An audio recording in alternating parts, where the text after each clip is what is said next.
Yes, yes, yes, yes, yes, yes, yes, yes, yes, yes. Come on, let's go. Come on, let's go, people. Smash the like on the video. We get started. Friday Sports Preview Show. That's the show. I tell you, I'm ready. It's all about game week preview. Game week 7. All right, where you at? You don't talk to me. Show me thy face. All right. This is how we do it. This is how we roll. This is how we move. I'm talking about Friday Sport Preview Show. You can't find it anywhere. I tell you, big up to everybody. We are ready.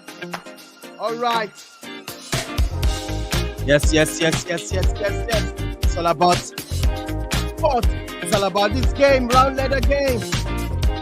We're going to talk about it tonight. Get ready. You know, I'm not always here alone. Never, I'm not always here alone. I'm always with my crew. Fantastic people. Precious people. Who am I calling first? Help to me. I'm telling you, Nobody Prince here. Up here, everybody, all the way, far away. Thanks for joining us tonight. I tell you, that guy that lives very close to Oshodi. Look to be precise. Let's with me here. The Yomi Media are just joining. They're all at the backstage. They're ready to go. The device also joining us tonight. I'm telling you, it's a full show. Premier League, La Liga, Serie A, Bundesliga, MLS. Talk to me. Nigeria League. All right. Yes. Come on now, let's go. Nubia Prince, you're welcome to the show. Are you ready? Talk to me, Nubia Prince. You're live. Yes, I'm ready. You done? Yes. You done? I'm here. Good morning. Right. Good evening. Good evening, good afternoon, good morning to all our viewers. This guy's ready. I'm talking about Nubia Prince, all the way from Nigeria. He's joining us from Lagos. I'm telling you, he's ready to go. Let me tell you something about Nubia Prince. He's an Arsenal to the core, to the bone, to the flesh. I'm telling you, he loves Arsenal, die. Let me call another Arsenal fan. I'm talking about this great guy all the way from United Kingdom. He lives in, I think he lives in Leeds United. He's very close to Leeds City. I'm talking about this great guy. Okay, everybody. I'm telling you, he loves Arsenal. He can die because of Arsenal. He can kick himself in the Arsenal. I cannot die because of Arsenal. I lie you. I don't pass that level. Hey. You don't show me shaking for the past. Don't worry, I have thick skin now. Yay. I'm Arsenal supporter. It's good to be on ISTV. All right, let's do this. You can hear him. He says, it's all right, let's go there. Let's do this. I'm telling you now, I'm going to follow Kunle Oshodi. Oshodi, talk to me. Where are you going? Are you in Oshodi City? Kunle, you are welcome to the show. Can you hear me loud and clear? Kunle? Yes, I can hear you, Lidon. Good evening to everyone on the show today, and good evening to everyone listening. It's nice to be back on the show again. We're back. It's another weekend of football and sports generally, and can't really wait to get down it. You can hear him. I'm talking about Kunle. Kunle is a Manchester United fan. To the core, to the bone. He will tell you everything about Manchester United. He loves Manchester United. Oh, this lady is ready. I'm talking about Lady Vaj. She's a Liverpool. Well, Liverpool fan. This is ready. Lady Vaj, talk to me. Are you ready for the game? I'm talking about sports. What do you think? You're welcome to the show, Lady Vaj. Can you hear me loud and clear? I'm waiting for Lady Vaj. Lady Vaj, can you hear me? Charlotte, unmute the mic. You're live, Lady Vaj. Maybe she's in another room. I don't know. All right, she'll be back. All right, so yeah, you're live. What's going on? You're welcome to the show. Napoleon fan. So yeah, can you hear me loud and clear? Yeah, good evening, John. Good evening to Okwe, to Lady Val, to Nubian Prince, to Kunle. It's great to be back. Yeah. We had a pretty interesting week of football. Chelsea won a game, they done. Chelsea scored a goal as well. Good one for them. And let's see how this weekend goes. I expect Liverpool Spurs to be a really entertaining game, and I guess we're just going to install the analysis into this show. All right, I think there's a sound from your back. Feedback from your side. I don't know whether it's you, Sheye. Check your mic. I'll mute your mic for now. You're all welcome to the show. Let me tell the viewers, please smash the like on the video. How we do with this, how we roll. It's all about ISTV. I'm talking about TV. Right here, right now, we are going to talk about games, the preview of the game 7. Lady Va, can you hear me loud and clear? Yeah, Lady Va, can you hear me? Yeah, I can hear you. Can you hear me now? All right, I can hear you loud and clear. You're welcome to the show. It's going to be a cracking game over this weekend. Are you ready, Liverpool? Yeah, I said we're going to teach some people how to beat Spurs this weekend, so it's going to be interesting.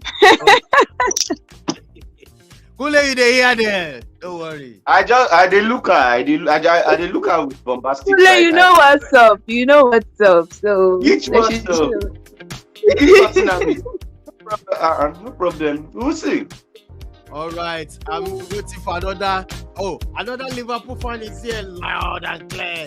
He's far away from New Jersey. Talk to me. Irate, are you comfortable going to this weekend? It's going to be a cracking game. Beware of Spurs. Beware of Tottenham. Beware of Song. Beware of Basuma.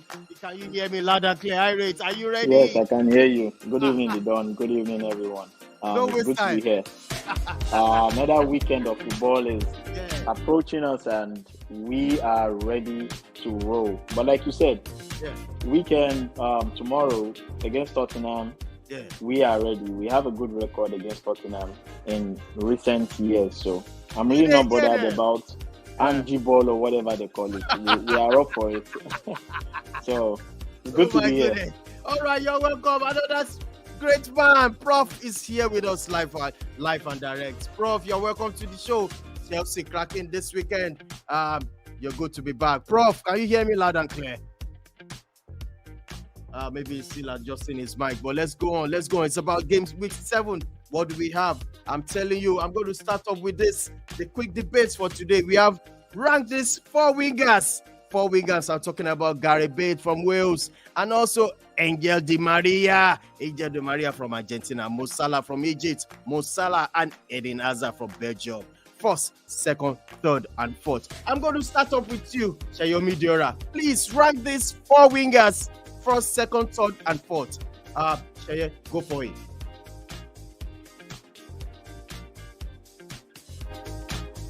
Shaye, can you hear me?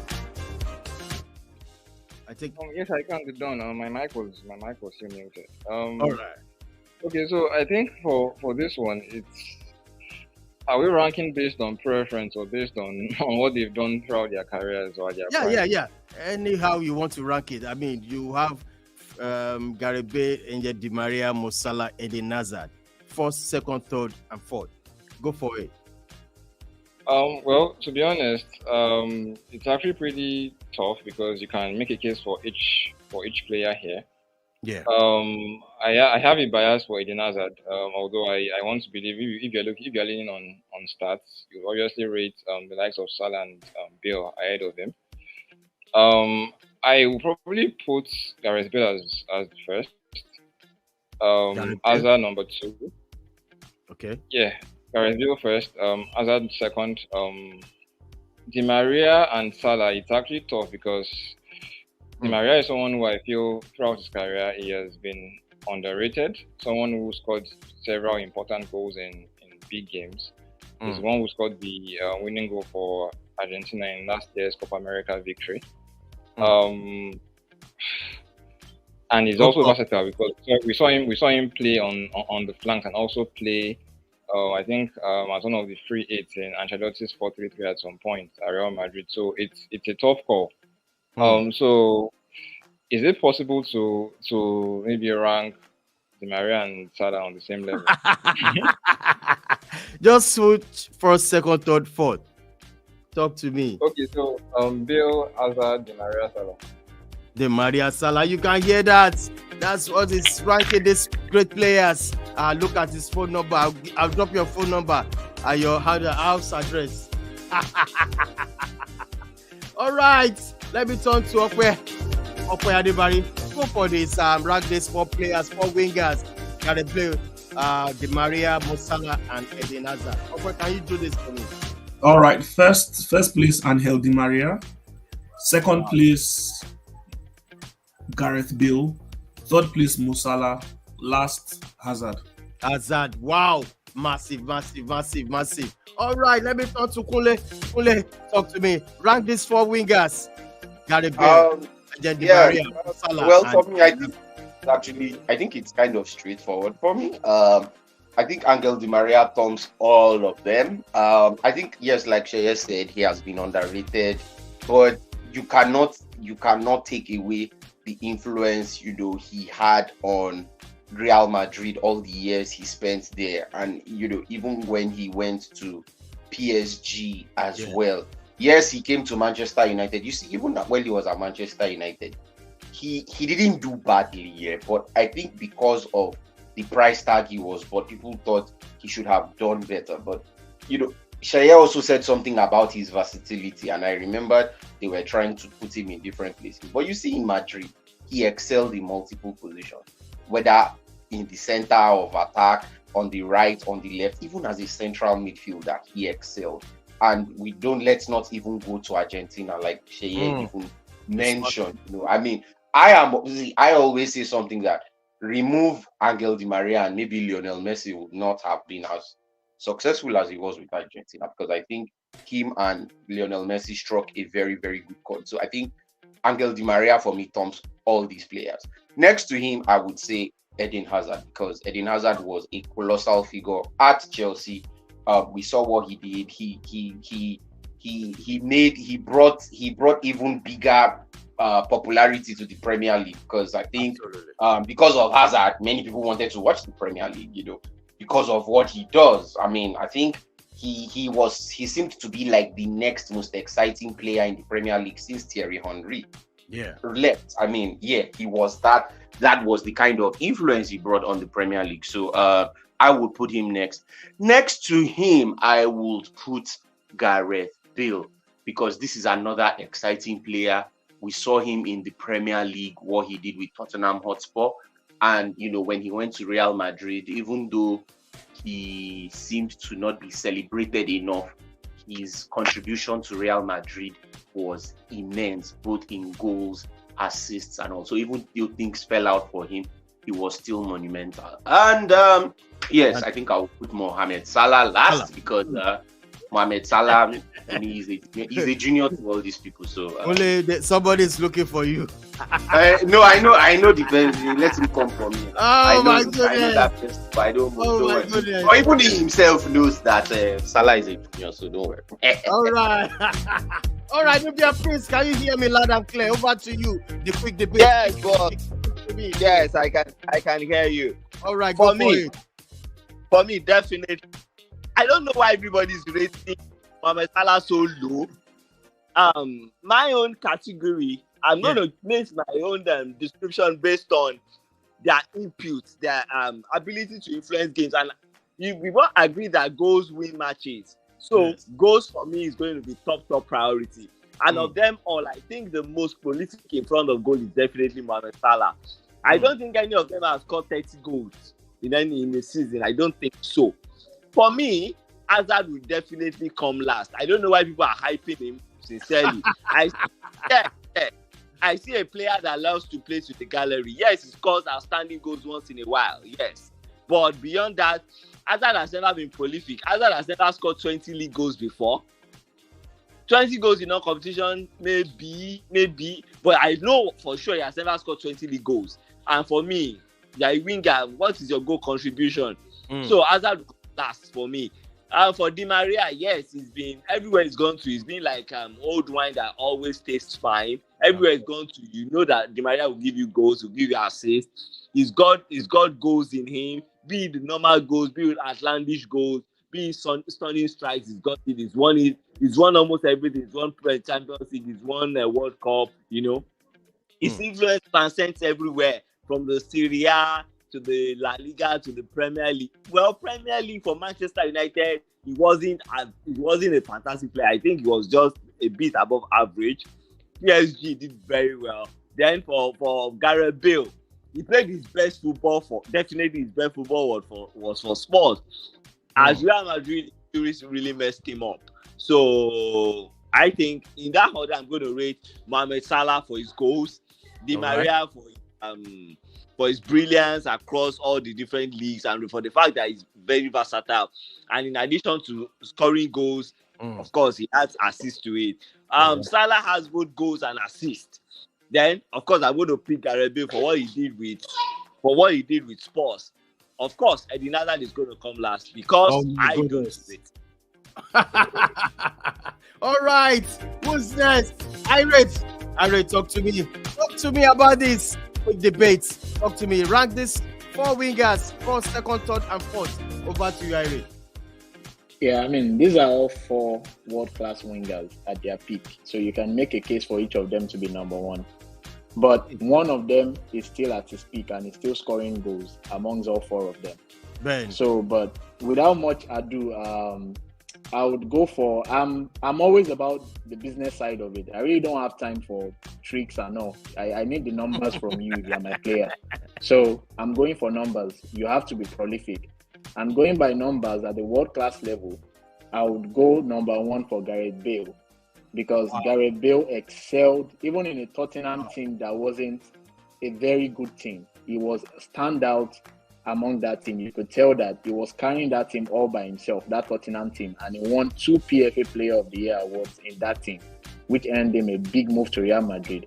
And despite the fact that Madrid fans hated him for whatever reason, maybe for golf or for the fact that he was showing nonchalant attitude towards his professionalism, the truth is, when he's got there, even in the absence of Ronaldo in games, he stepped up. He stepped up and he was winning games for them. And you can tell by the numbers, even up to all the way to Champions League games, Champions League finals. So he's got the tricks, he's got the goals, he's got the numbers, and he has the medals to back it up. So I'm going for Gareth Bale, number 1. Number 2, Mohamed Salah. I mean, what more can I say about this man? He has been consistent for the last 5-6 seasons now. He's still destroying teams. So for me, what Salah has done is come back to the Premier League to prove himself, and he has done that already. He is not just a Liverpool legend, but a Premier League legend. Mohamed Salah is getting, I think he's on 191 goals now for Liverpool. So really, really outstanding player and great team player as well in terms of creating chances and assists for his teammates. Number 3, I'll go for Angel Di Maria. He's what we call a winger. Take-ons, crosses, assists, creating chances, goals. He's your typical winger. Though I think in terms of goal output, it doesn't really have as much as Bale and Salah. But what he gives to you, he gives you hard work. He gives you, he sacrifices himself for the team. I would say that he doesn't really have to play the role of being the main player, but he's always there for the team, giving his all and ensuring that it creates chances for his teammates.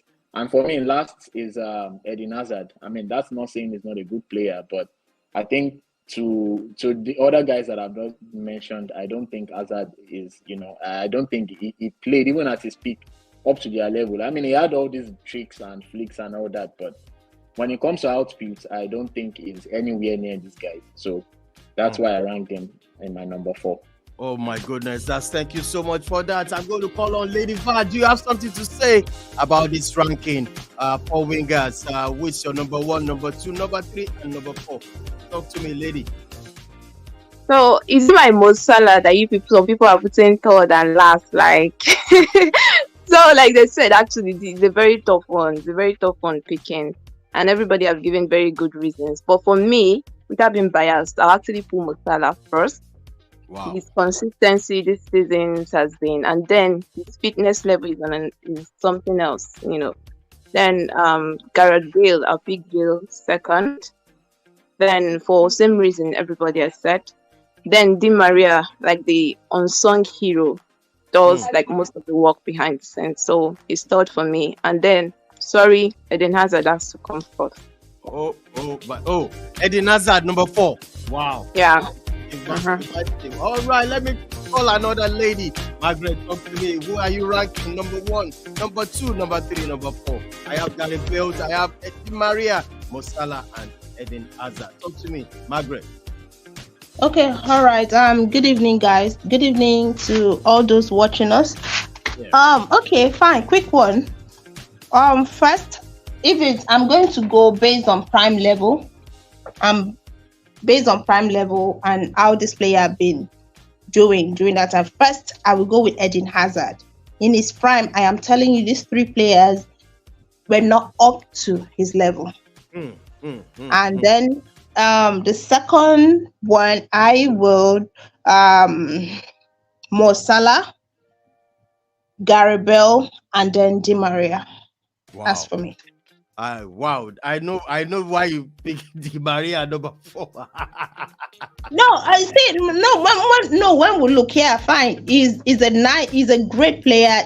I'm not going to say that he has that consistency. I think he has been plagued by injuries sometimes also. But if you look at Gareth Bale is a fantastic player. But I think he was overshadowed his time as Real Madrid. He couldn't really bring up that potential as the same thing as he did at Tottenham, because he was overshadowed by Ronaldo and Benzema. So that is why we didn't really see the best of Gareth Bale. And so that is why on the truth, if you look at these 2 players, Mo Salah, Eden Hazard and Mo Salah, like I said, in the prime of Eden Hazard, I don't think any of these 3 players will actually perform or do. Eden Hazard in his time was a technical player, a very technical one. Good players, and he gives you what you want. He's the kind of player, when he's on the field, you know that you can get at least goals contribution from him. And Mo Salah, same thing. But I will put Eden Hazard ahead of Mo Salah, and then Gareth Bale comes, then Di Maria last. I have not really gotten that. I've not really gotten a kind of performance that I would actually wanted from Di Maria. That is why it's actually I'm ranking him last. Oh my goodness! All right. Ace, you're joining us. Could you please rank these 4 wingers? This is a quick debate for today. Gareth Bale, Angel Di Maria, Mo Salah, and Eden Hazard. If you want to rate, Ace. Yeah, I can hear you. Good to be on the show, man. All right. Rank these 4 wingers. It's always a big puzzle for me. But if I'm to rank these guys, I think Gareth Bale first, Mo Salah second, Di Maria third, Eden Hazard 4th. Oh my goodness, that's it for Ace. Now let's move on. Thank you, everybody. Please, if you want to join us, drop your comments. Let's hear from you as well to your quick debate on these 4 beautiful players, technical players, 4 wingers. Rate them first, second, third, and 4th. Moving on to the next one. Please smash the like on the video. If you're watching us live, share this video. And then moving on to the game, the fixtures, game 7 this week. This for the Premiership we are looking at this moment. Tomorrow is 30th of September.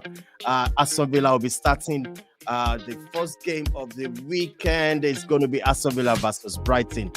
Bournemouth follows with Arsenal, and Arsenal will be traveling to Bournemouth, and also Everton will be welcoming Luton, while Manchester United, the best club in the world, will be welcoming Crystal Palace. I love that. I thought Harriet was going to say something. You didn't say it well enough. You didn't say it well enough, please. Re-emphasize it. Thank you. When you guys are coming to Anfield, I'll say something. I'm still keeping it.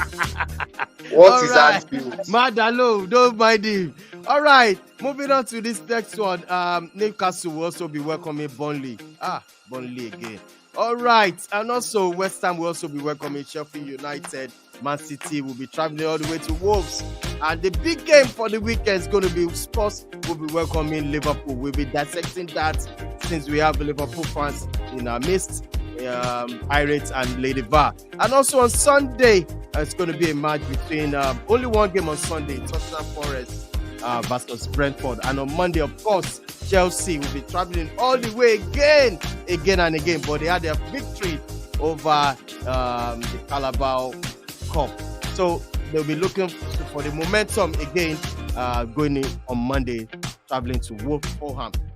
Let's talk about Aston Villa. Kunle, Aston Villa will be welcoming Brighton over the weekend. Kunle, what do you think about this game? Considering the fact that both Brighton is also playing very well, and Aston Villa is not bad. So it's going to be a cracking game as well. It's going to be, in fact, I see goals in this game. Okay, wow. I see goals. They are going to push each other. You know, I mean, Brighton will be Brighton. Aston Villa, I expect them to equally be very swift and quick on the counter attack. I mean, both teams have very good and talented players that, I mean, even if Aston Villa is playing a game against any other team we want to watch, if Brighton is playing, and I think that goes to tell you the work both managers of the two teams have put in that game. So for me, I expect entertainment. And for me, that is a very good game to start Saturday afternoon here. It is a perfect game to start. And honestly, I am going to watch every minute of it, and I can't wait for it. Okay, Kunle, I'm going to ask you about this. What's your score prediction on this game, Aston Villa Brighton? Because I'm going to clip. I would see. Yeah, looking at the fact that the two of them are actually good, I think it will be very difficult to separate the two of them. So I will go for a draw, predictably 2-2. 2-2. That's Kunle there. I'm going to clip this, and you'll see yourself on the internet. Let's see whether you get it right. So I'm moving on to Bournemouth versus Arsenal. Okay, this game is going to be Arsenal will be traveling all the way to Bournemouth. I want to show you the table. Arsenal are in 5th position, while Bournemouth is in 17th position. On your away record this season, are you comfortable going into this game, okay? Yes, I am comfortable going into this game. Arsenal has a very, very impressive away record. I think the best part about it is Arsenal keeping clean sheets away from home for me. So that's something to look forward to. However, Arsenal has a rather peculiar injury list right now. And then one of the goal scorers from the reverse fixture last season might not be available. Talking about William Saliba. He got a fantastic goal at the Vitality Stadium last season. And, we had a brace from Martin Odegaard. And it was a dominant performance last season. However, Arsenal seem not to have gotten to that gear they were in last season. Yeah. Because they've been tinkering with the squad, and then you've got new players coming in. However, look, at the end of the day, like I said, with the quality of players right now that Arsenal has, you expect them to get a win away at Bournemouth. So I don't expect anything less than a win. So 2-1 to Arsenal. 2-1 to Arsenal. Wow, that's going to be a massive game. I tell you, Bournemouth versus Arsenal. Moving on to Everton Luton. At this moment, I'm still going to call you, Kunle, about this game. Everton will be welcoming Luton. What do you think about the game, Kunle? Well, this is a game that I think is of both importance to both teams, especially Luton Town. But Everton seem to have found their spark of late.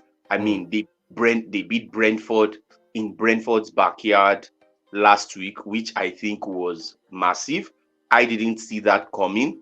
And they also got a win in the Carabao Cup in midweek. I think, was it Aston Villa? I think it was Aston Villa they beat. I might be wrong. I can't remember. But I know they did win, and they are through to the next round. So I think maybe they seem to have found their rhythm after struggling.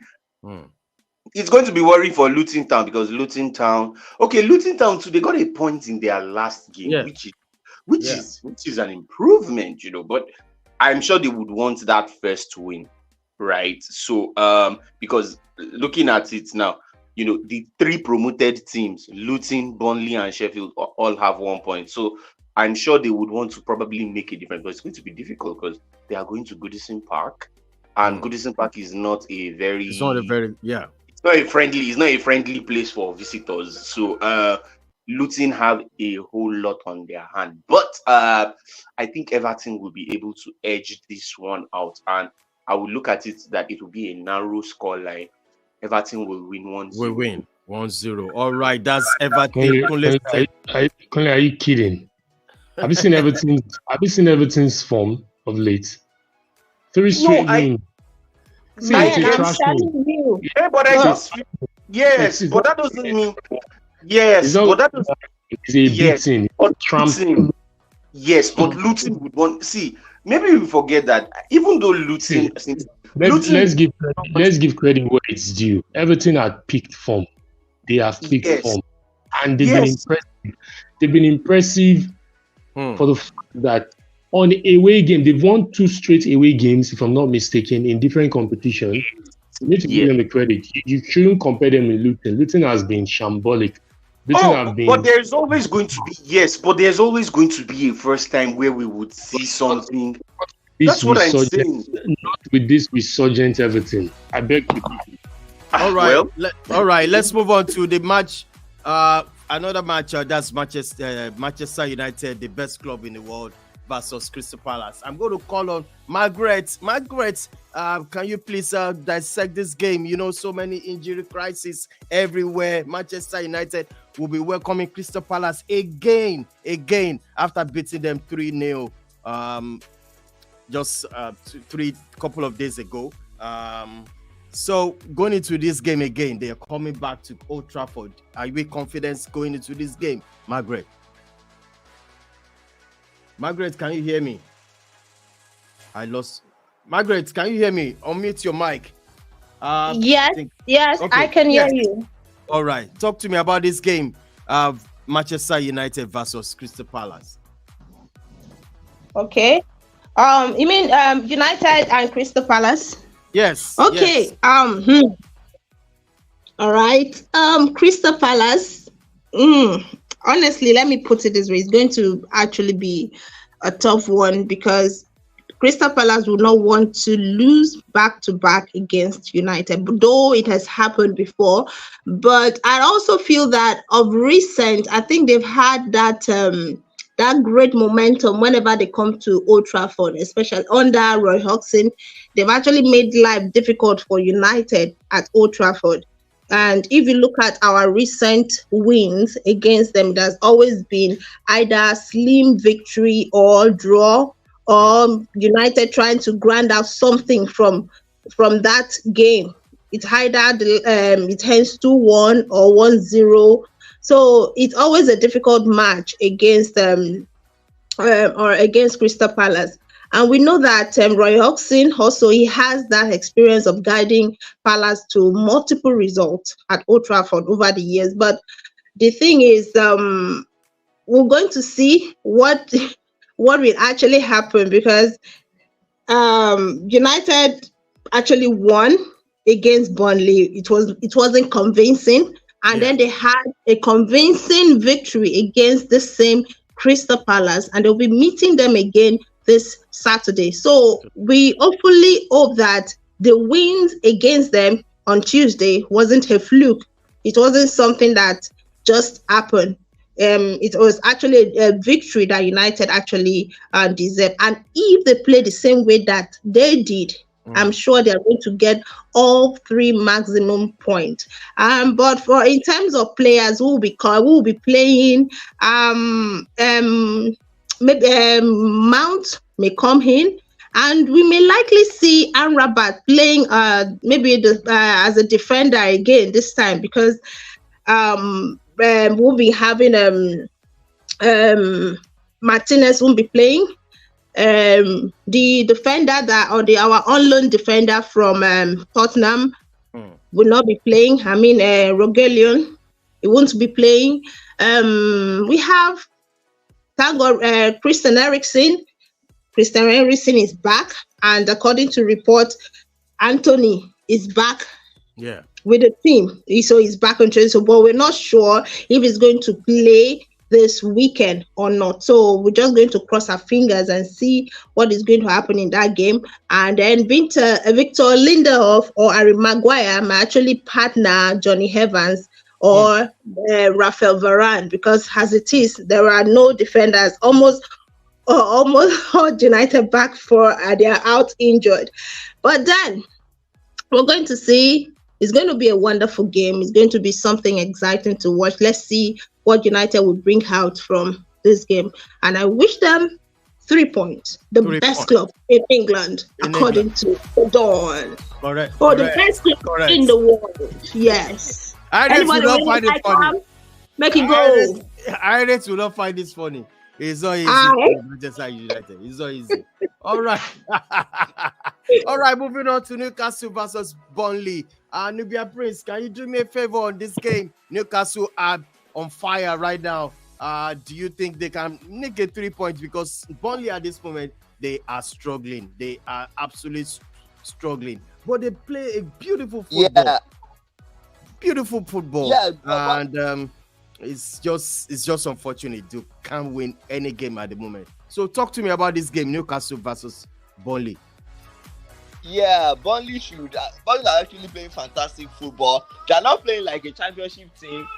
You know, they're playing with so much of arrogance and, you know, they're playing with so much of arrogance. Are you with me? Yeah. They're playing with so much arrogance where they move the ball around, playing tiki-taka football, but they're not getting the results. They're not scoring goals. They're wasteful, or should I say they don't have a clinical finisher, and that's costing them. Yeah, but it looks like Newcastle have rediscovered their mojo. You know, they were able to pick a point against AC Milan in their return to Europe, and beyond that, I think they beat Brentford. Yes, they beat Brentford 1-0. Then they hammered the last game they played. They hammered Sheffield 8-0, and backed it up with the Carabao Cup win over Manchester City. Now you can actually say that but winning Manchester City, be it their reserve or whatever, so far it's Manchester City. It's morale boosting. It's it gives you it makes your head swell. And you just beat Manchester City, and Manchester City are definitely one of the favorites for the Carabao Cup. So Newcastle are going into this game with a 4-game unbeaten run, and of course 3 games winning streak. So they are high on confidence against the Burnley side that, yes, Burnley, they were able to halt their, losing streak by winning 4-0, midweek Carabao Cup. So at least they have a bit of confidence going into the match. They have this feeling that, we can play well and we can also score goals. They hammered the team they played against. They hammered them 4-0. So they're also they've been able to rediscover their confidence a bit. But beyond that, I think Newcastle are riding high on confidence, and they have the players to do the job. Man to man, they have better players. So they are the team in form, obviously, from the string of results. So I'll fancy them picking up maximum 3 points. And besides, they're playing at their stadium. So they have the fans behind them. I don't see anything less than 3 points for them. All right, nothing less than 3 points. Says Nubian Prince there about this game. Newcastle versus Burnley. Moving on to the next one. West Ham versus Sheffield United. 3 points for West Ham. Do you think so? Definitely 3 points for West Ham. But then again, Sheffield United coming off the back of an 8-0 demolition in their own house. They would want to bounce back and prove a point to their fans, but I don't think the London Stadium will be the best place to do that, because West Ham have got a couple of informed quality players. First of all, Mohamed Kudus, aka the Guardian Messi. He has been playing brilliantly for them since he signed from Ajax, and then Etienne Alvarez as well has been playing brilliantly for them. New signing, but one man who has been consistent. Another new signing, James Ward-Prowse. Dropping in the assist, and the forwards are absolutely loving him. Another man who has been working hard for the team is Lucas Paqueta. He tried to push a move to Manchester City towards the end of the transfer window, and it seems like he's just focused on dropping fantastic performances week in, week out. So I think this West Ham squad has too much quality for the Sheffield United team to compete with. So 3 points for West Ham. 3 points for West Ham. That's West Ham versus Sheffield United. Moving on to Wolves, welcoming Man City. Kunle, Man City will be moving to Wolves, and can we say another 3 points for Man City? It might. You remember they were out of the yes, so yes. And I think I think them going out, like I think it actually it points to the fact that even though City have a 100% record in the Premier League, you know, those victories have not come in typical City style. You know, they've had to grind so many results, and I think this is another one that they will actually grind, and they will have to grind it because they are not going to be without an influential player in Rodri. This is a guy who is a colossal figure in midfield for them, and you know he's going to be unavailable for 3 matches for a red card that he got in their last league game. So I don't know. My mind wants to tell me that maybe this is probably going to be the game.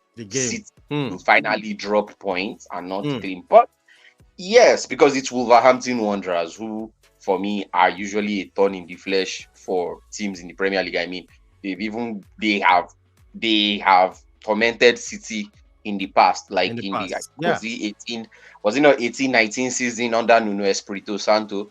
Wolves beat City home and away that season, and you know that reputation of Wolves has still not changed. So, but I think City will still edge this one. But like I've said, it's going to be a narrow result. So I think City will edge this one out 1-0. 1-0, fantastic. Moving on to the big game for the weekend. What am I going to call Dan? It's going to be Irate. Liverpool are traveling to London as well. Are you confident going to this game? Because right now, both teams, they are both on fire. You see how Spurs dealt with Arsenal in this last game. And do you think they dealt with Arsenal? I mean, there's surprises. I mean, there's surprises. They actually dealt with them. What Mourinho could not do, what Espirito could not do, what Antonio Conte could not do, Angie did it. Yeah. So if you go away and you pick 1 point, that's dealing with the opponent. You know, people have been saying. Love it. Oh my goodness! So, Irate, talk to me about this game. 3 points for Liverpool. Both teams are in form. I think for me, what gives me confidence going into this game is Liverpool have a good record in Tottenham Stadium. Yeah. And I think we've won them home and away in the last maybe 2 or 3 seasons. So, and I remember the cracking game we had last season towards the end that went from 3-0 to 3-3 and Jota scoring in the last minute. So this fixture, there is always goals, bundles of goals. You don't get to see a 0-0 when Liverpool and Tottenham are playing. Now, some interesting points. Ange Postecoglou has been playing his Ange ball, and I saw the confidence his players had. And I think sometimes he's overconfident trying to play out from the back. So I don't know if, they are at home in front of their own crowd. They want to show off that, yes, they can compete with the big boys.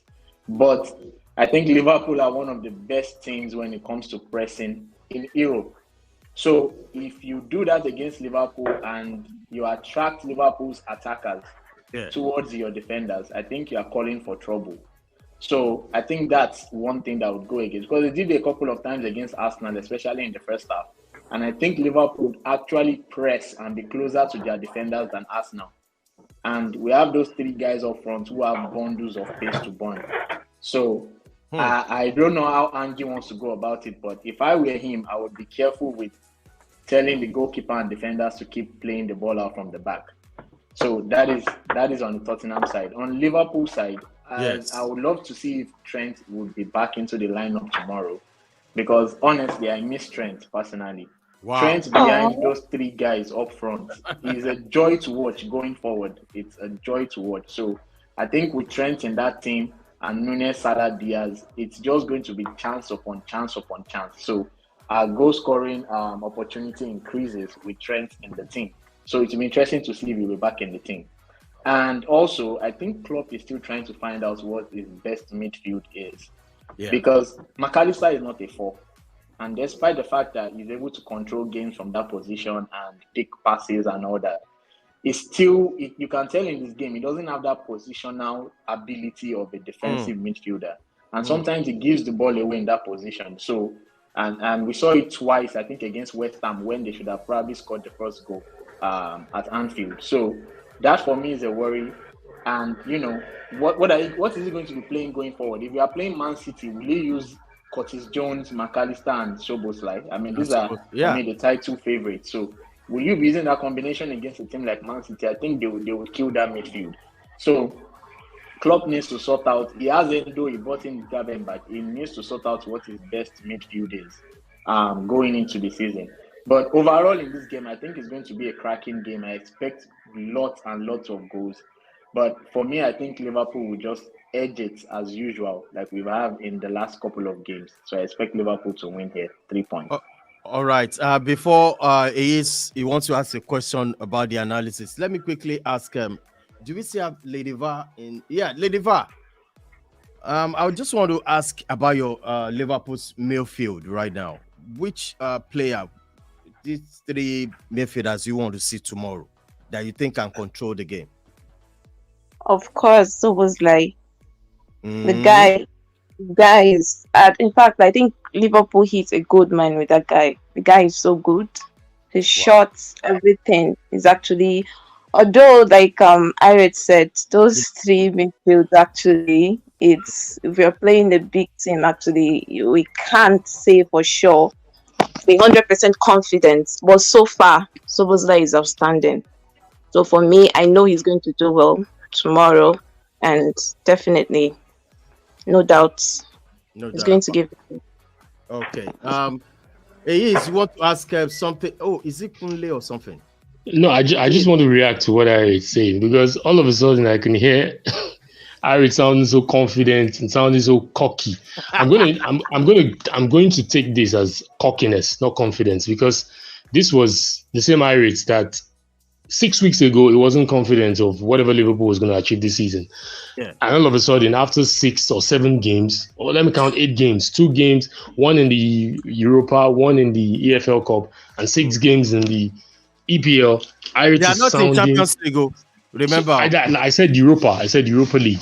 Better. Europa League, EFL Cup, and 6 games in the EPL. And Irit is sounding like the next big thing.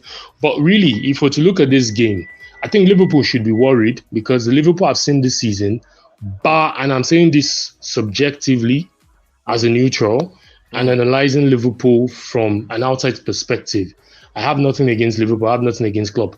But looking at Liverpool that we've seen this season, bar the Bournemouth game that they won 3-1. I can't remember. Is it 3-1 or 3-1, because they've been winning 3-3, 3-1. Yeah. Bar that game, which they controlled from the beginning to the end. Even Bournemouth took the lead. They will be shaky from the start. Bar that game, all the other games Liverpool have played this season is been yo-yo. It's been off in the first half and good in the second half, or good in the first half and off in the second half. A typical example, the game against Chelsea at the Stamford Bridge. Yeah. Possibly that could have been a game that Chelsea should have won, because the first 30 minutes Liverpool were outstanding. And after 30 minutes, Liverpool were dead shit. Even look at the EFL Cup they played against Leicester City. Ndidi, if he had sorted his legs out ASAP, that game could have been 2-2. Who knows? It could have been 2-2, because it was that ball that Ndidi Crawford or didn't do well that they went ahead to score the 3-1. I'm not taking anything away from Liverpool. They've been good. But if tomorrow on Sunday they go into that game with that kind of performance, having a bad start or having a bad end to the game, I think Spurs will nick them. And I'm not a Spurs fan. You know, I can never credit Spurs for whatever they do. But on Monday, I gave Spurs the credit. They did well. They did well against Arsenal. And looking at the confidence, looking at what Ange is trying to imbibe, we shouldn't just bat an eyelid on it and say, he's not going to do anything. Liverpool has the best pressing team in Europe. I heard Europe, and I'm surprised. Europe, in the whole of Europe, Liverpool presses more. No, I doubt that. But that's by the way. We shouldn't bat an eyelid over what Ange is cooking in Spurs. And if Liverpool goes into this game cocky, one, and also go into this game thinking they could perform well in the first half, or not perform well in second half, or have perform halfly, let me use it that way, in this game and not the entire 90 minutes, they could be in for a shock. Okay. You hear that? Yeah, I'm happy to react to Easy's analysis. I think that's interesting. And this is why I like to note down points or analysis going into the season. First of all, 6 weeks ago or whatever he said that I was skeptical about Liverpool. I said it clear here that Liverpool will score goals, but will concede goals. And at the end of the day, the goals they score will outweigh the goals they concede, and that will take us into the top 4. I am still repeating the same thing. I don't expect Liverpool to challenge for the title. And I'm not saying Liverpool are going to be shit this season. I said it's clear that Liverpool will be in the top 4 and will score goals. That is number 1. Number 2, he said out of our latest or last performances against Bournemouth was maybe one of the best where we controlled the game from the beginning to the end. I would say that is a no. I beg to differ. The game against Aston Villa has actually been our best game this season, where we could have scored up to 6 or 7 goals. So, pardon me. I think that was why I mixed it up. Pardon me. Yeah, true. Aston Villa. Pardon me for that. And thirdly, he mentioned Leicester City in DD. I mean, come on. Liverpool had 14 shots on goal. 2 ball hit the crossbar, 2 were cleared off the line. And you mentioned just 1 chance from Ndidi to turn the game around. What about the other 4 or 5 chances, clear chances that we could have scored against Leicester? So, no. For me, that game, Liverpool deserves to win 100%, and nothing changes that fact. Now, let me say why I'm confident against Tottenham. Even in our worst seasons, I'm not taking anything away from Andy. I know he has changed the way they play. But even in our worst seasons, we are still able to win Tottenham home and away. And this is where I talk about psychology a lot. These players will go into that game with that mindset that this is a team that we've beaten time and time again. And I will say it again anyway. When it comes to pressing, I didn't say Liverpool are the best team. They are one of the best teams in Europe. And if you like to play out from the back, Liverpool is just the team for you to counter whatever you are doing and trying to play out from the back. So for me, these are my points, and this is why I feel confident going into tomorrow's game. I know they are playing exciting football. I like watching them play, but I think they can be overconfident trying to play out from the back. And if they meet a team that is clinical, they take their chances, Tottenham could be in trouble. Yeah. All right. Moving on to the next game. That will be on Sunday, Nottingham Forest, Brentford. And also on Monday as well, Fulham versus Chelsea. I want to pick it up from I lost Sheye. Chelsea won their game over the weekend. Can you hear me, Sheye? Yes, I can. I can hear you. All right. I want you to talk about this game. Chelsea traveling all the way to Fulham. Are you confident going to this game, Chelsea? Well, they won over the weekend. I mean, over the week, Carabao Cup. Yeah. They fantastic got the win. Yeah. They got the win on Wednesday or Tuesday, on Wednesday, which was surprising because we all assumed Brighton would teach them a footballing lesson, but I think for chunks of the game, or particularly in the first half, I think we could say that Brighton are way more advanced than Chelsea in their development. They were able to force turnovers in Chelsea's Chelsea's defensive third. Robert Sanchez, a goalkeeper who I don't think is as bad on the ball as it showed on Wednesday. He made several mistakes in possession. Yeah, absolutely. Brighton should have punished Chelsea in those instances, but I think Chelsea got a bit fortunate. But I think as the game went on, they sort of grew. And Nicholas Jackson scored that much needed goal for him, for his confidence. He even got another one, but that was ruled out for offside. There is no VAR in the Carabao Cup until I think the semi-final. So there was no way to actually check whether it was onside or offside. But he will miss Monday's game due to suspension. So Chelsea have to find solutions. I don't think Armando Broya is ready to start this game because he just returned from his ACL injury. So I guess he will be on the bench. So they might go with a false number 9 or a makeshift number 9. I think that remains to be seen. Let's see what the Chelsea coach does in that position. As for Fulham, I think they've had issues scoring goals, particularly against Palace last weekend, where I still have issues with Raul Jimenez leading the line. We all know previously at Wolves, before his head injury, he was a really decent to good player in the Premier League in transition, link-up plays, combination play, and also his finishing. But since the injury, since the return, he has not been the same player. Wolves let him leave for Fulham, and since this season started, it's been largely more of the same. He seems to lack the confidence. He seems to lack the decisive execution in the attacking third. I think when they beat Luton a couple of weeks back, he struggled in the game. And then Marco Silva took him off, brought on Carlos Vinicius, and in about 2 or 3 minutes, the replacement scored the winning goal in that game. So I assumed Vinicius would start against Palace last weekend, but Marco Silva went with Raul Jimenez, and he had a chance to have actually won the game.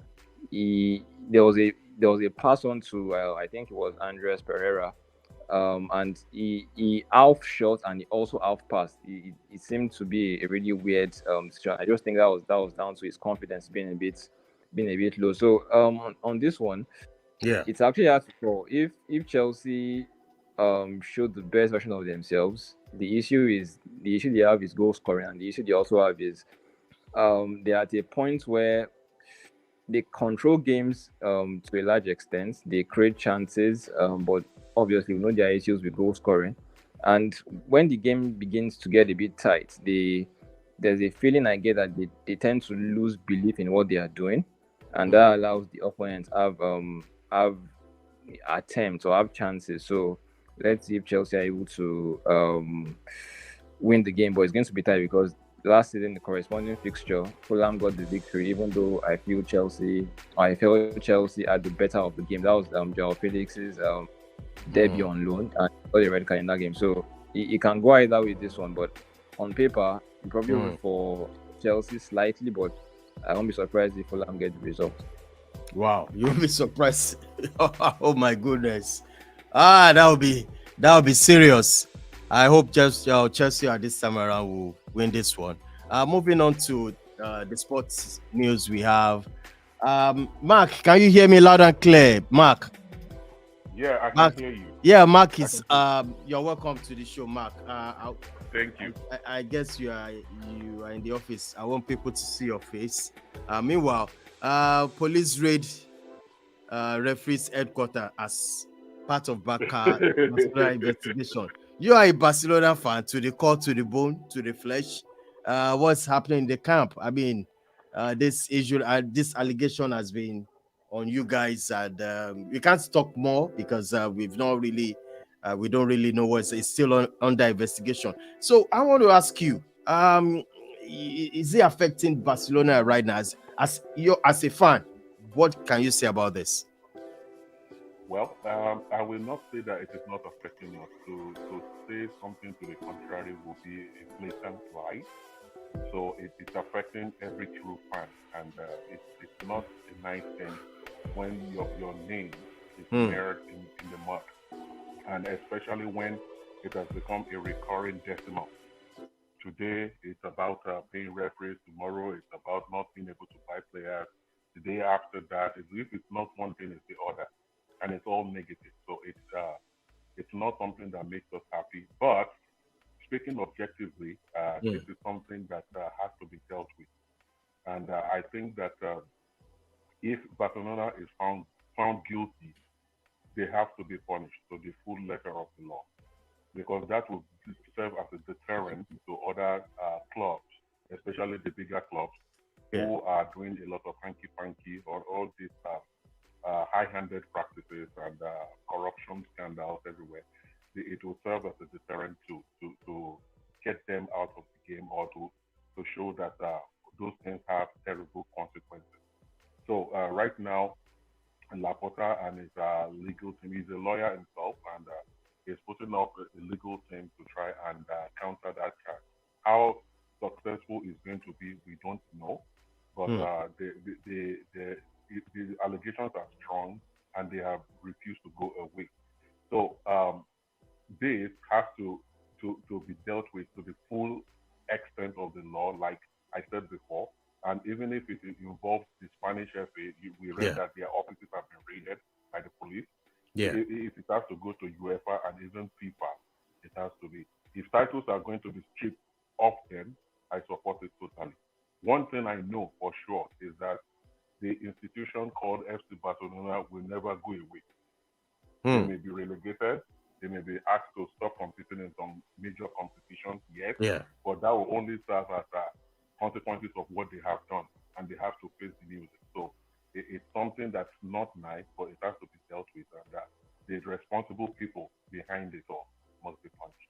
Oh, they must be punished. In fact, that's the question I wanted to ask. That what if Barcelona gets relegated? Will you still be a Barcelona fan? Okay, I started supporting Barcelona in 1996. Ooh, that was when we still had we had Ronaldo de Lima for one season. Yeah. Before he went to Inter, and we played PSG at the Cup Winners' Cup final. Remember the old European Cup Winners' Cup? I think it's metamorphosized into, is it the Europa Conference League? I don't know. But that was what it was called then, Cup Winners' Cup. And we won it with Ronaldo. Yeah. So that was when I fell in love, and after, and ever since I've not looked back. So if we are relegated like what was done to Juventus when they had the Calciopoli scandal, I will still remain a Barcelona fan. I'll watch every game. I'll follow every transfer, everything, knowing fully well that we'll rise. The downfall of a man is not the end of his life. Yes. You are right. And in fact, there's something. Okay. Thank you so much, Mark, on that. The Carabao Cup is also the round 4 draw is also out. Mansfield versus Port Vale, Ipswich, Fulham, Manchester United versus Newcastle, and Liverpool going all the way to Bournemouth. Easy game for Liverpool. They will be happy. And Chelsea will also be welcoming Blackburn. And also another cranking game, West Ham versus Arsenal and Everton versus Burnley. Likewise, Middlesbrough is traveling to Exeter. And we're moving on from that. The most talking point of today's debate will be... I wanted to say something on Barcelona. Oh, the Barcelona crisis? Okay, all right. Go for it. Quick one, please. Yeah, just quick one, because I hear Mark saying if they get punished, even if they get relegated. See, let's be true to ourselves. It's not going to be that easy, because there's so much involved. There's so much vested interest in this, emotional investment, financial investment. A lot of fans, for instance, some fans. Barcelona is a big club. They have fans all over the world. Imagine fans from Africa, Africa that were in, that go on holidays to watch, their favorite team play. Even when they go on preseason tournaments, they follow them as well. Their summer is booked just to see Barcelona play. And when you now hear news like this saying your club, your favorite club, imagine me hearing this about Arsenal, saying for the past, how many years ago, 22 years ago, we've been involved in shady dealing charges and all that. I will not be happy. And that aside, but looking at this, Barcelona, I was following the news on Twitter. Some of their fans came out to say there is no evidence. If there is no evidence, so you can charge us. That this has always been coming, like Mark said repeatedly, that this will come like the other ones have came, and possibly it will be swept under the carpet, or they will move on. Possibly they will get a slap in the wrist. But the truth value, looking at it here, is we are all clubs come out to compete. And when we now hear stories like this, where people are juicing, financial doping, bribing, it leaves a bad taste in our mouth, because football fans like us, we don't want clubs to be having undue advantage. Even if you want to compete fairly and compete compete good. And this have adverse effect, like Kunle stated on the group today, that possibly if they get found out, how does this affect Guardiola? Because this is an elephant in the room. Guardiola was successful. He had a treble, 29 trophies that he has won thus far. He won a chunk with Barcelona. And this might really, really affect Guardiola's was a profile as a manager, because he has target too. He's trying to be one of the best manager in the world. So we shouldn't just take this thing lightly. And at the end of it all, like I said, if Barcelona gets found and if they're wanting, they should get punished. But there will be ripple effects on this, and it's not going to end well. All right. Moving on to this one, that's the saga that is surrounding Napoli against the TikTok. I don't know whether it's they play or whether they are doing something crazy. Shaya, you just said to me that you wanted to say something about the Osimhen. Napoli never meant to offend Osimhen, but yet no apology. Shaya, please, can I say how? Okay, I lost him there. Okay, sorry. Kunle. Yes, boss. Let me start up with you about this Osimhen report. The club, as they came out, and we don't see any sign of apology in that statement. Kunle, what's your thought on this? The truth is, it's going to be difficult. It's going to be difficult for them to actually apologize, because I think really, in all sense, what they brought out is actually the best thing they can do, in that they will try to justify it. They won't look at it from the angle that some people could be offended. Yeah. And they make up some arguments and they brought up the arguments that they do those memes, those TikTok memes, that they've done it for every player, right? And which is true, because I have actually seen videos where they did memes on other players. But if you look, going back to those memes, right? Those players that they did, they were not under scrutiny, right? They were not under scrutiny at that point. At all. They were not under scrutiny. I think Napoli won on those occasions. So there was no pressure. But, you doing this when that goalless draw happened, because everybody was upset with that goalless draw. I mean, everyone connected with Napoli. Victor Osimhen now missed the penalty. Now, I want to try to isolate this thing, as I don't want to look at it from the racist lens like most people have been doing, right? I just want to look at it that, was it even justified in the first place? I don't want to look at it from the racist lens. And the truth is that it was not. Because at that point in time, Napoli was not in a good frame of mind. And clearly you were trying to mock. Why mock somebody? Many people were not happy. Again, I am not trying to paint this from the race. I'm trying to isolate it from the racist lens. I'm trying to let's look at it like it is not anything racist like people paint. Let's picture it like it was Kvaratskhelia. If it was Kvaratskhelia that missed that penalty, is it going to be here to mock Kvaratskhelia when such happened? It doesn't make sense. You understand? It's like Manchester United losing. It's like Manchester United losing to Manchester City, and then the admin of the social media account now does a banter post. A banter post the next day. It is not going to be taken well by fans. So I don't seem to understand why Napoli. I would probably say that maybe Napoli who handled the TikTok account does not know his job. That maybe doesn't know how to gauge when to make comic, content and when not to, because it is just totally wrong. But now the mere fact that you did it to Osimhen, who is your best player, and the fact that he is a black player, it is definitely going to be not well received from Africans, his country back home, Nigeria. So the rightful thing was for Napoli to say, "Oh, we will not. We apologize and all." But looking at Italians are not the best in doing that when it comes to these kind of incidents.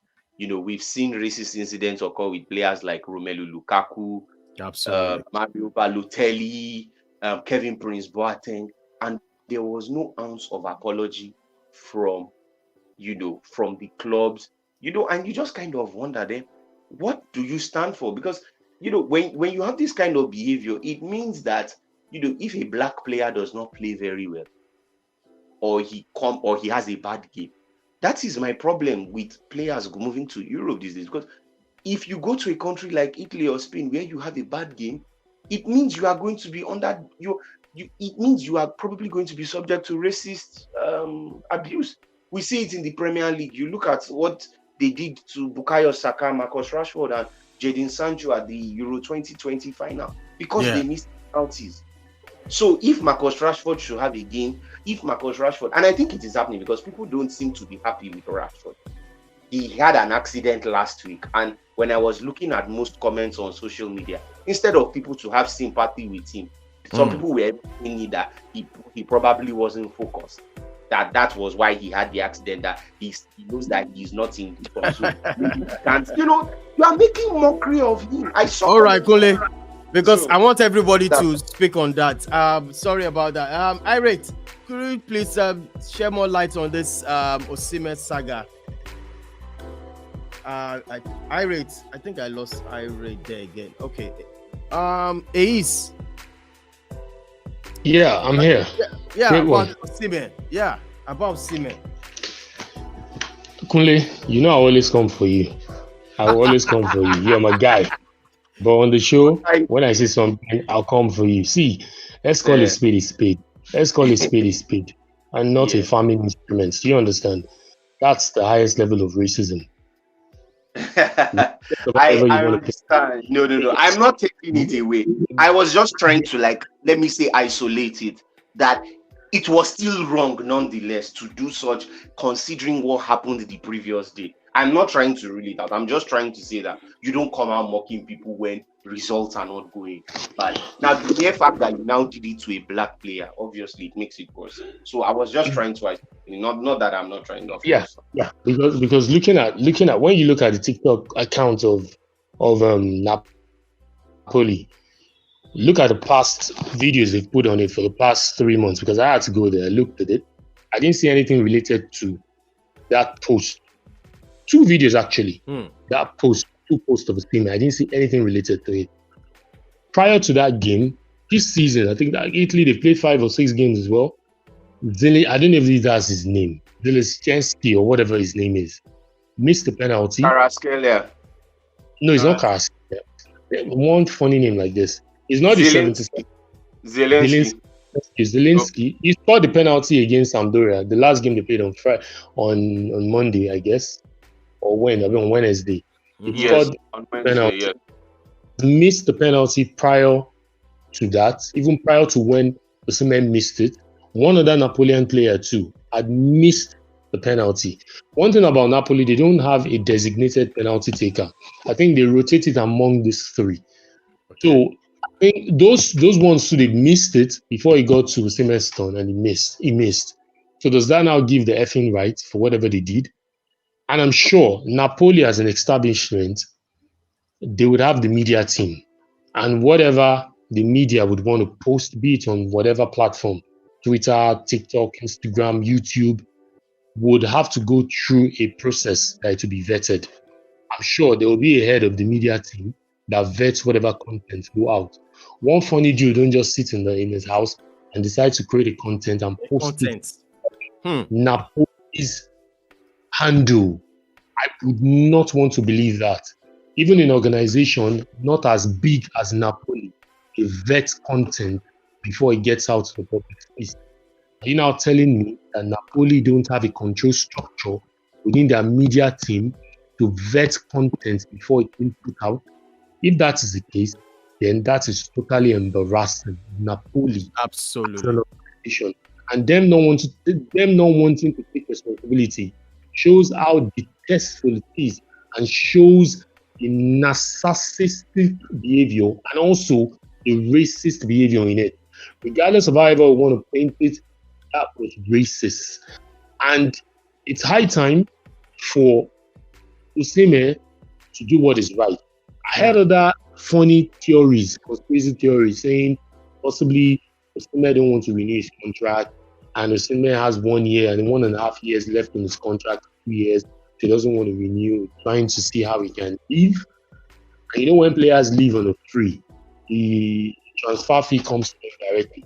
I think that has happened to him. If you look at his career, Wolfsburg, Leo, up until he went to Napoli, he has always left for free and transfer fee coming to him. So that's another conspiracy theory, but that doesn't give the effing right for them to put that thing up.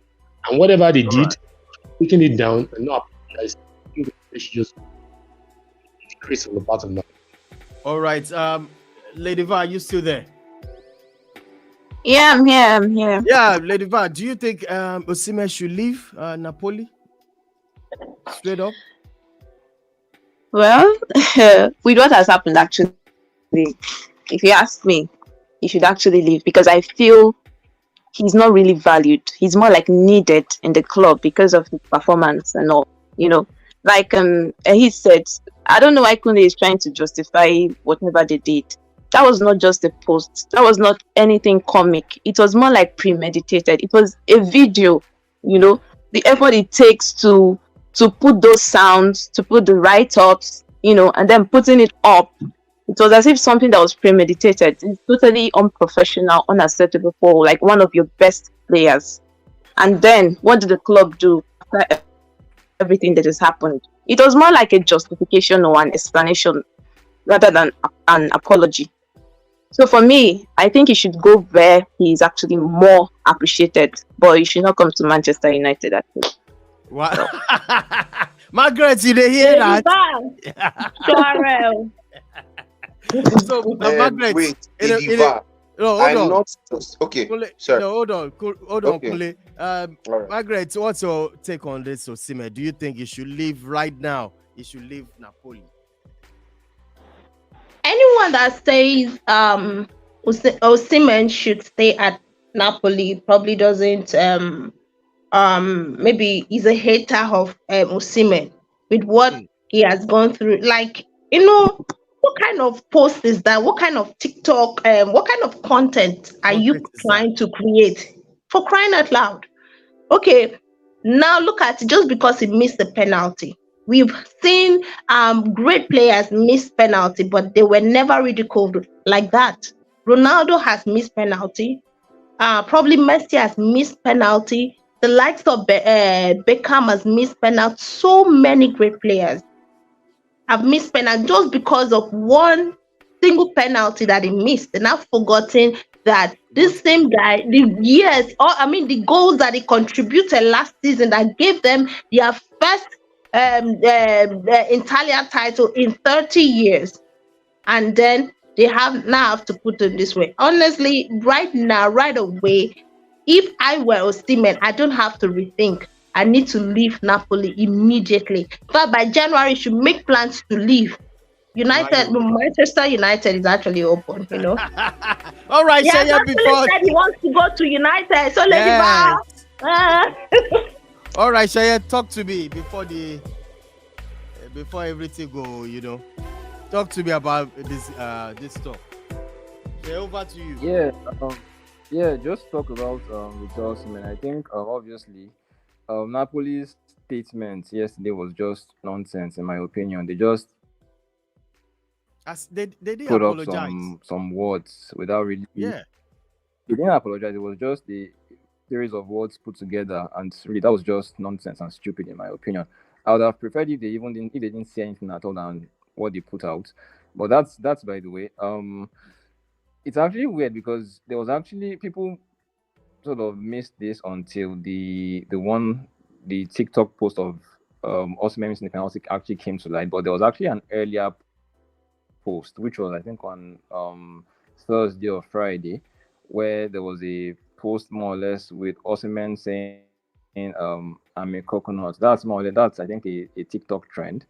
And I believe that had some racial overtones in my opinion, and I just feel it was them trying to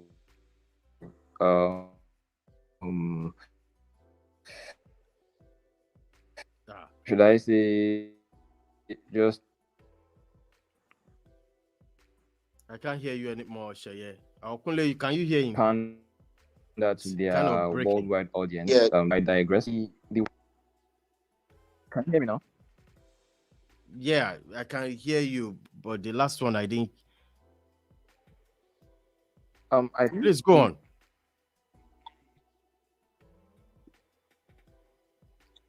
Kule, can you hear him? Oh, okay, I said no, I think can't. the wider theory here is just Can you hear me now? All right, yeah, we can hear you now.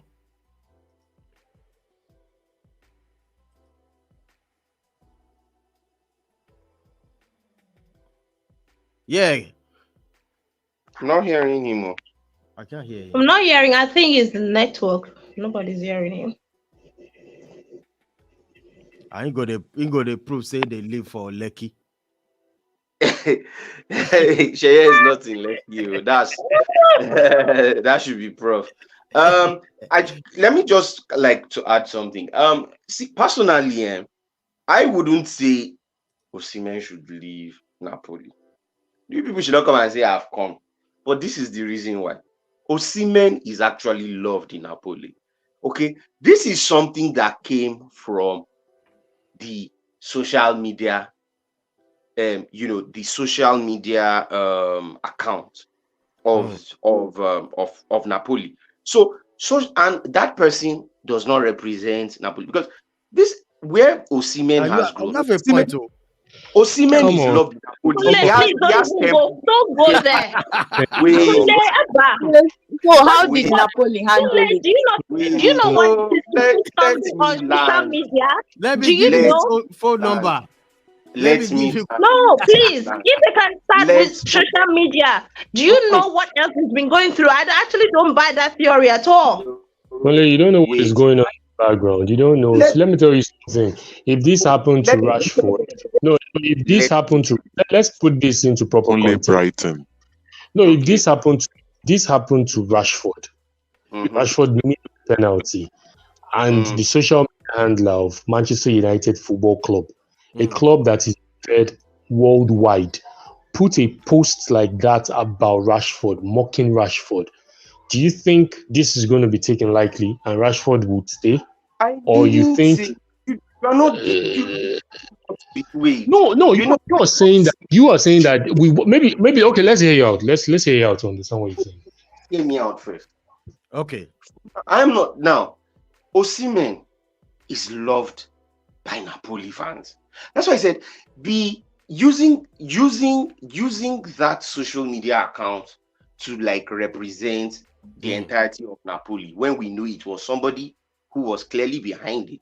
And like I think who said it that it was premeditated. I think Lady Va said it that thing was a premeditated thing.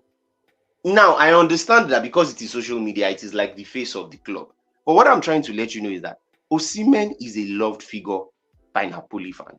If you go around town, he has all his pictures, his shrine. The only person in Napoli who has been given such treatment was Diego Maradona. So Osimhen is actually someone that is loved. On Wednesday, when he came in, when he was coming into the stadium, the fans were clapping for him, but the fans were booing Rudy Garcia. So that means he is. I am not saying he should leave. Don't get me wrong. I'm not saying. But what I would say is let him continue. There shouldn't be something like he should rush. Osimhen is already a top professional. Right? Can I say something before we go back to work? He's actually loved, like he said. The Napoli would have come out and apologized. Like you would have felt it, but just look at the kind of apology they put. It was like we don't care. We don't care. It was good. The apology should have known it is actually loved. Let's Mark talk, please. Mark, what do you want to say about this? Yes, I quickly want to say this because I want to go back to work. So, actually, in the chat, Kunle said that Saudi Arabia is the right place for Victor to go. And so I wonder why he's saying he doesn't want him to leave. But my own take about it is that this thing has been going on for far too long. Somebody has to put a stop to it. Especially Italy, they are notorious for that. They are number one at that. And in an ideal world, what should be happening is that the club should fish out whoever in their social media department was responsible for that post. They fire them, even if it's more than one person. Fire them, replace them, make an announcement that they have taken action against the people, that they are not representing the club, and as such they have been fired. Yeah. So that people will begin to now see that this is a real problem that has been going on for far too long and has to stop. But what they are doing, what Napoli has done is not tenable. It is unacceptable. They didn't even issue an apology, and even if they did, it was after the fact. So it is wrong. Racism is wrong in all ramifications. And what was done to Victor, if I were in his shoes, I would leave. I would leave the club. That's it. Okay. If it is so bad, sorry to just quickly say this. If it is so, then maybe I should blame him for playing. Maybe he should not come. So that maybe he can send you. No, that should have been bad. He's still on contract. No, he's still on contract. No, if that is the case, maybe if a player like Marcus Rashford suffers abuse from Manchester United fans, he shouldn't play the next match or something. Maybe that is what it should be. No, the point here is, yes, I understand the fact that fans love this game. I understand that.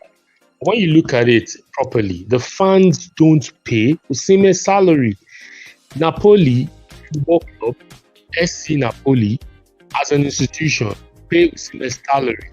And if such had gone out, and the club is failing to take responsibility. I gotta go now. Come on, we just have to say the fact. Because of my time, this is how far we can go tonight. I want to thank everybody. Please subscribe to our channel, smash the like on the video. It's been a fantastic day. Looking forward to this weekend game. It's going to be massive. Ole, thank you so much. Lady Vat, thank you so much. Margaret, thank you so much. It is one love. This is how far we can go. Until same time next week, Friday. Please keep it cool.